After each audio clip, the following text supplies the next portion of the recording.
Hey everyone, welcome back to the Grit Daily Like a Boss podcast. And we've got a tremendous guest here today. Well, we do every week, but this is Amanda Jacobson. She's the Chief of Staff at Oyster Financial. Her whole thing is that she is a champion of small businesses. She's been investing in fintech startups back at Finlab. She's worked with Village Capital, supporting all of the small ventures and startups there. Her whole thing is to get behind the forces of business to do good. She's part of a team that's making a difference and working with all of the companies and small business owners in Latin America to have an impact. So with that, let's welcome Amanda. Hey, Amanda. Hey, good morning, Loralyn. How are you? Oh, excellent. I think people are going to want to learn a little bit more about the role of Chief of Staff, because that's variable from company to company and industry to industry. So can you tell us a little bit about what that entails? Yeah, and just as you said, every chief of staff role is a little bit different. In my case, what we focus on at Oyster is strategic and tactical planning. So essentially making sure that the entire team is rallied around a central goal and that we all understand how are we contributing towards that goal. So that has to do with the OKR planning, the objectives and key results. But then I also have a lot of other tasks, everything from supporting the CEO with special projects, fundraising, both on the debt and equity side. Amanda, why don't you tell us a little bit about the composition of the small business owner in Mexico, maybe some of the demographics and some of the areas they're focused their businesses on? Yeah, we're seeing in Mexico that about 50% of the businesses are in the services sector, followed by retail, construction, manufacturing. And one thing that I found really interesting is that in terms of the gender split, only about 25% of businesses are owned by women. More in the micro businesses and much less, closer to 10% when we're talking about the medium and large businesses. And that's been something that's been really interesting as we've built out our product and really tried to build a product that is useful for all businesses, considering people that are in and out of the big cities, different genders, different business types, income types. And when we're reaching out to customers and we're doing surveys, it's not uncommon that we'll only reach 15, 20% of survey responses from women. And at first that really frustrated me because it's like, man, I don't want to build a solution that's only biased towards the needs of male business owners. But the reality is in Mexico right now, most business owners are men. And so it's been interesting to observe the data and understand how do we build solutions that are really adequate for the needs of all different kinds of people. Is that steady state or is there a trend one way or another?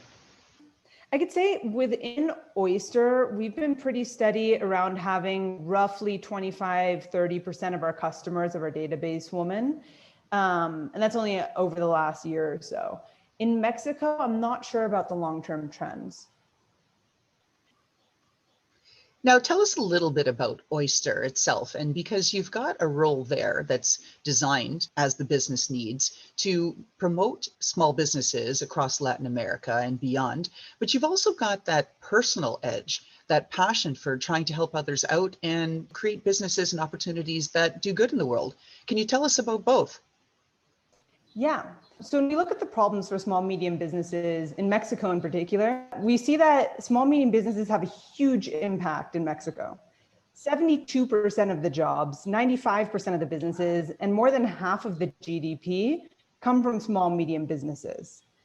That said, it's really hard to be an entrepreneur in Mexico and in Latin America. Once you've finally figured out all the paperwork, you've finally registered your business, you go to open your bank account and you could literally wait months until you have a bank account so that you could receive your first payments from your first clients. So it's not just about building the idea, building the team, everything that it takes to be gritty and figure out how to launch that business. But then you have to come in and deal with the financial system. And that's where Oyster comes in. We want to make it just a little bit easier to be an entrepreneur by supporting business owners and freelancers in their first steps of opening a business when they need to open that first bank account, helping them with the core debit solution, but also other solutions that they might need, like how do I manage my cash flows and what kind of loans do I need? What kind of credit do I need to be able to smoothen those cash flows over time? Accounts payable, accounts receivables. How can we build an entire platform, a suite of services around business needs?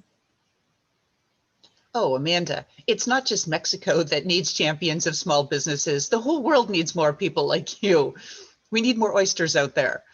Thanks. Now, dare to dream. What is the wild and crazy vision of success that you have, either for Oyster and or for yourself? Yeah, thinking about Oyster, it's really about how we can use our financial solution as a tool for good and for supporting businesses. In particular, when you look at Mexico, and I have these stats a little bit more on mine because it's our first market, 65% of businesses die within the first 5 years. You go through all that trouble to build something up, and then within 5 years, you can't go on. And so with Oyster, I want to make it that much easier to manage your business, to understand your finances, and to get past that 5-year mark. So for me, what it means to really have a significant impact, or what my big dream is for Oyster, is that we could help businesses survive longer. We could help more businesses be created. And that's what's really going to impact the economy, both here in Mexico as our first market, but also as we scale across the region, internationally. How can we help people who have this dream of building a business and really improve the economy and create new jobs globally? You've had the opportunity to work around startups for, well, a few companies now and seen different aspects of starting a business and some of the struggles that the business owners have faced. What do you wish that someone had told you about startups, and give that advice to our audience? Yeah, I think that the typical advice that you always hear and what I'd always learned is you want to focus 100% on what is your customer's need and how do you put them at the center of everything you build, which is totally true. But the caveat I'd like to add to that, and what I've learned and I wish I knew, is that you need to find the balance between what your customer is saying they need, what you perceive are their dreams and what you want to build for them, but also what does your company and the market need? So also understanding what are the main drivers of your business? How are you going to drive growth and engagement and everything else that's key to your business? How do you understand the competition and where the gaps are, and not just build to what I hear my customers saying, but really think 360 around your product development and your business priorities, balancing what the customer needs, what the market needs, and also what are the metrics you need to hit really to survive, to get to that next VC round. Here at Grit Daily, we talk a lot about, well, go figure, grit. And so one of the questions I do like to ask my guests is, what is the hardest thing that you've ever had to do? I think one of the hardest things that I've had to do is letting people go in the team who I really respect and I really see potential in. I think for me, sometimes I believe so much in people that I don't always see at first, or one thing that I'm learning to do as a leader is how to know when somebody's really adding value to the company and what is best for the company. Whereas for me, it's very easy to see what is best for the person. How do I help them grow? How do we grow together? Where are the gaps? And I care so much about my team that I think often it's hard for me to stay focused on, if it's going to take me 6 months to develop this person or a year to develop this person, are they really what's best for the company today in a fast moving environment? And letting go people who I think are brilliant, but not right for the company right now. That's a challenge, I think, that many leaders face, right? In this day and age where you want to give in so much to the people that you believe in and that you've spent time and money developing, but you know deep down that they're not right, but you still try to keep putting that square peg in the round hole, right? It's a bit of that. Yeah, exactly. No, we've all done it, Amanda. It's a challenge. Now, I'm going to ask if you would please share your best tip for the next generation of not just women, but for all leaders. What's that best tip? Yeah, I'd say be confident, but also be humble. Be confident and surround yourself with the kind of people who support you and are going to help you grow and make you feel like, yes, you can do it. Yes, you can achieve your goals. But at the same time, don't let that cross the line to a place where you're not humble anymore. One of the things that I've most learned launching my career in Mexico and building my career here is staying humble and asking questions. People love helping you. People love being able to give advice, mentoring. And I think that it's easy to kind of be scared and be like, oh, I need to be this fintech expert. I need to be this banking expert. I can't ask these questions. But when you're able to be confident in the decisions and the things you know about, but also admit your gaps and ask for help, people really respect that and they want to help you. And that builds really strong relationships. Oh, bingo. That's exactly it. You've nailed it.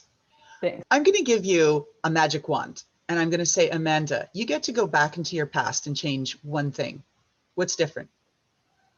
It's such a hard question because, it's every little decision brings you to where you are today. And I appreciate everything that I've had. One thing I do wish that I could know, I guess if I had a magic wand of knowledge, and I guess taking it back to college even, is I wish that I knew more about development, like actual code, even if it was just the basics, but understanding how to build things and how to work more closely with engineers. So I could really help be the carpenter of the solutions that we're building and not just see it from the outside. So yeah, I guess if I could change one thing, I'd go back to college and take some more computer classes and development classes. It's not too late. Everything's online now, right? It's You're a matter right. of It's time. not too late. We have nights and weekends for that. Yeah. That is my mantra. I'm not too old. It's not too late. And I uphold it every day. So true. Let's turn the tables here. You've been very helpful giving our audience advice. How can our audience help you? Well, right now, we're really trying to reach more small, medium businesses, especially in Mexico. Eventually, we do want to grow across Latin America and across the world to other countries. But anybody who knows an entrepreneur starting a business here, doesn't matter if they're a freelancer or a more established business, or if somebody wants to work as a partner. If somebody works with small, medium businesses in Mexico and wants to find a way to offer them better financial solutions, we're here to help. Fantastic. Last question, most critical of the day when we're talking, of course, stimulating the Mexican economy and going beyond that, helping small business owners. It's about your shoes, Amanda. So if we went in and took a peek into your closet and we found one pair of shoes that best represented your personality, is it a pair of boots, stilettos, sneakers, flats, flip-flops, or something else? That is a very serious question. And I think almost anybody who knows me would definitely say it's the sneakers, both because it's health first, taking care of yourself, being comfortable, but also being ready for the next challenge, being ready to jump up and run into any challenge that faces me. And I think if I had stilettos on, that would be a little bit harder. All right, excellent. Well, thank you so much, Amanda Jacobson here, Chief of Staff at Oyster Financial, working hard for all of the small businesses in Mexico, championing their ability to be able to get into business sooner and to stay in business longer. So thank you, Amanda. Thank you very much, Loralyn. Pleasure. Don't forget to subscribe to Grit Daily News and, of course, the Like a Boss podcast.